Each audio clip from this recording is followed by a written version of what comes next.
Ito is to make sure na okay kayo lahat, no?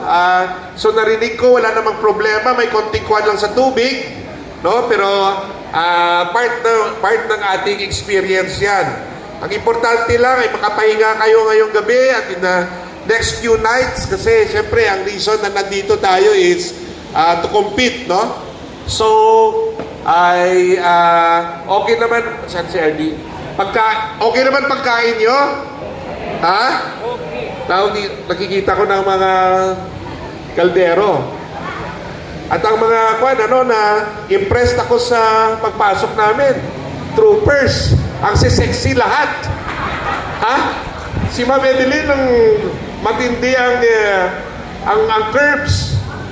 Medyo okay lahat, no?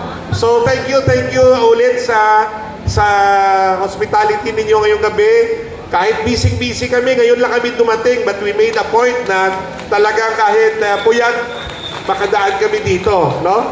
So, bigay ko na lang para mag-equan din si Yusek Philray. Tapos, ang ating Asik Roger, if you could also say something, and then, tapos na, okay. And then, ihuli natin ang taga sa inyo talaga, Waray, ha? Si Asek Mars, ako Ilonggo ako.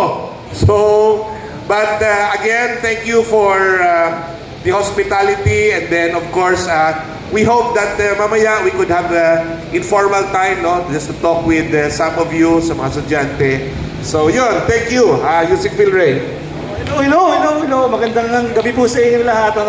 Tama po si Yusek Pete, nandito kami para i-check kung kumusta kayo at saka makikain na din. May kain na din. Alam niyo, sa central office, madami kaming activities. We have a number of things to do. There are a lot of activities to be done. Pero yung pinaka-paborito po namin yung bumisita sa field at makilala po kayo kasi po you inspire us. No? So ito po yung magandang opportunity for us